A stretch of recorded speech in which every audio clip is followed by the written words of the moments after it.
자, 마지막 주제 한번 넘어가 볼까요? 이 의원님, 장동혁 대표가 이 당권 강화 행보, 이걸 뭐 본격화하는 것 같아요. 어떤 당원 중심, 그리고 당성, 당에 대한 충성도, 이런 것을 좀 뭐 평가를 하는 그런 개혁안을 나름 내놓겠다, 이런 얘기를 했고, 조직 강화 특위가 오늘인가 아마 출범해서 그 30여 개 사고지구당들 당협위원장 뭐 선임하고 이런 식으로 갈 것 같은데, 이 장동혁 대표의 행보, 국민의힘의 미래 어떻게 되는 겁니까? 미래는 여전히 불확실하죠. 왜냐하면 음, 그 대통령의 국정 지지도가 하락함에도 불구하고 그것이 지지율로서 반사이익으로 이렇게 반영되고 있지는 않거든요. 음, 여전히 낮고 정체되고 답보 상태죠. 그런 부분에 대해서 오히려 저는 장동혁 대표나 당 지도부가 좀 고민을 좀 먼저 해야 된다. 네, 그래서 이런 당성 강화나 당원 주권 정당이나 뭐 이런 부분들이 과연 당의 어떤 활로를 여는 부분으로 갈 것이냐. 이 부분은 저는 이제 동전의 양면이라고 보는데요. 당성 강화 필요하죠. 당에 대한 음, 어떤 그 열정이나 뭐 여러 가지 부분을 체크하는 것도 중요한데 이게 자칫 잘못해서 구성원들한테 획일성을 강조하거나 당원 당원의 어떤 그 다양성을 이제 억압하는 쪽으로 음, 가게 되면 이건 개혁이 아니라 계약이 되는 음, 거죠. 저는 이제 당원 주권 정당도 마찬가지입니다. 네, 실질적으로 당원들의 역할과 책임을 강조하는 건 좋지만 지금 어떤 극단의 강성 당원 중심으로 당심이 만들어졌을 적에 이 음, 당심이 민심하고는 엄청난 괴리가 되는 거잖아요. 그럼 민심과 동떨어진 당심이 지배하는 그 정당이 총선에서 어떻게 이길 수 있겠으며 음, 어떻게 수권 정당이 될 수가 있겠습니까? 저는 이제 그런 부분 속에서 저는 뭐라도 조금 열려 있는 그런 쪽에서의 어떤 당의 어떤 활로나 어떤 개혁 방안을 좀 찾아야 된다 이렇게 보는 부분이고요. 그래서 저는 장동혁 대표가 정말 개혁안이라고 낸다고 하면 조금 열린 상황에서 음, 지금 내가 볼 땐 장동혁 대표가 제일 행복할 거예요. 왜냐하면 당의 견제 세력들로 질이 멸렬하잖아요. 예, 네, 질이 멸렬하고 또 이재명 대통령이 지지율도 떨어지고 계속해서 뭐 보안 수사권 문제라든지 또 선관위 뭐 해서 계속해서 어떤 반격거리를 주잖아요. 네, 이런 상황에서 저는 그 장동혁 대표가 정말 제대로 한국 보수의 장래를 생각을 한다면 이런 어떤 당선 강화나 당원 주권에서 본인 중심의 어떤 사고를 하지 말고 음, 전체 보수가 좀 더 넓고 더 큰 보수로 갈 수 있는 그래서 총선에서 적어도 영남에 국한된 보수가 아니고 음, 수도권에서 평가받고 인정받을 수 있는 그런 보수 정당, 보수 세력을 어떻게 고민할 것인가에 대한 그거를 좀 준비를 해야 되고 음, 그것이 안 된다고 한다면 저는 이건 반드시 역풍에 직면할 거라 저는 그렇게 봅니다. 네. 박 의원님은 이 장동혁 대표 행보 어떻게 평가합니까?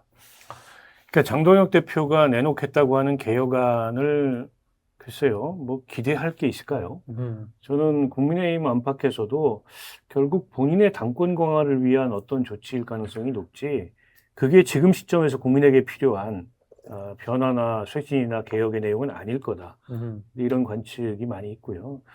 이제 본인이 그런 의지가 있었다면 저런 행동을 하겠습니까? 올림픽 공원 가가지고 부정선거 음, 외치고 당내에서 또다시 징계 정치를 이렇게 가동하고 저는 근데 이제 문제는 그 장동혁 대표의 저런 변화 없는 행보에 제동을 걸 이렇다 할 당내 그런 동력이 없다는 게 더 큰 문제인 것 같아요. 네, 이른바 지금 국민의힘 내에 그 쇄신파로 거론되는 음, 친한계나 대한과 미래 여기가 이제 음, 스스로 어쨌든 실수로 인해서 지금 징계 대상이 되고 일각에서 뭐 자멸한다 이런 평가까지 나오고 있지 않습니까? 권영진 의원도 그렇고 음, 서범수 의원도 네, 그렇고 진종호 의원 뭐 진종호 나오죠. 의원, 뭐 네, 조경태 의원 다 그렇지 않습니까?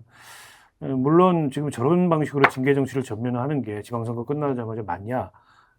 정치적으로 그런 비판이 있을 수 있습니다만 그분들이 빌미를 준 것도 사실이거든요. 네, 그리고 음, 징계가 거론될 만한 사안들이 있는 음, 것도 음, 사실이고 그런데다가 이른바 이제 당의 중진이라고 하는 분들이 지방선거 직후에 장동혁 이제 거취를 압박하고 책임을 묻는 듯한 액션을 취하다가 지금 그게 완전 잦아들었어요. 음, 정점식 원내대표가 뭐 좀 구심점이 되지 않겠나 이제 그런 기대가 있었는데 장동혁 대표 거취와 관련해서 정점식 원내대표는 완전히 손을 띈 것 같고 이른바 TK의 중진들도 사실 손을 놓은 거의 전부 상황이고 다 손 놓고 있는 모습이죠. 네, 거기에 물론 약간 작은 계산도 작용을 하는 것 음, 같아요. 음, 지금 대표가 바뀌면 이게 좀 애매하다, 시기적으로.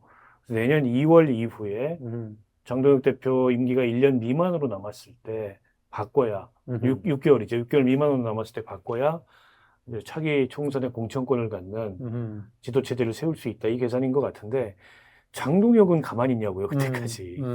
장동혁 대표가 저게 자기 당권 강화 행보잖아요. 네. 올림픽공원에 지난달에 27번을 나갔답니다. 이 더위에. 네. 뭘 의미하는 거겠어요. 8월 15일 날 뭐 대규모 집회를 또 한다면서요. 네. 그러니까 그 이제 올림픽공원을 중심으로 한 그런 뭐 부정선거 음모론이나 이제 이런 그 주장을 하는 사람들이 대체로 국민의힘의 강경파고 지금 장동혁 체제를 떠받치고 있는 이제 네. 그런 당원들이란 말이죠. 근데 그걸 확대하고 강화하겠다 이런 의지가 뚜렷하잖아요. 근데 이른바 이제 쇄신파, 개혁파 얘기하는 분들은 대체로 좀 분산돼 있고 그리고 이렇다 할 액션이 없고 네. 이 와중에 본인들이 실책을 계속 저지르고 이러면서 이렇게 되면은 장동혁 대표가 임기를 다 채울 가능성도 있고 설령 임기를 안 채워도 본인의 선택으로 네, 네. 특정 시점에 임기를 중단하고 연임에 도전하는 이런 가능성이 이런 경우가 될 가능성이 높고 지금 당권파 쪽에서 굉장히 자신해요. 그런 상황이 전당대회 열리면 장동혁이 또 된다. 아, 적수가 없다. 근데 그게 허황된 얘기로 그렇게 되면 보수 망하는데 이렇게 들리긴 하지만 또 가만히 생각해 보면 그렇게 될 수도 있겠다는 생각이 듭니다. 왜냐하면 국민의힘 지지층에 적어도 한 40% 정도는 그런 당원들이거든요. 이 현실이에요. 똘똘 뭉치면 이제 그러면 이제 뭐 쇄신 변화의 길은 멀어지는 거고 지방선거 이후에 모처럼 국민이 야당다운 견제력을 행사하려고 부여한 정치적 기회가 이제 사라지고 있는 거죠. 지금 지지율 계속 떨어지고 있지 않습니까?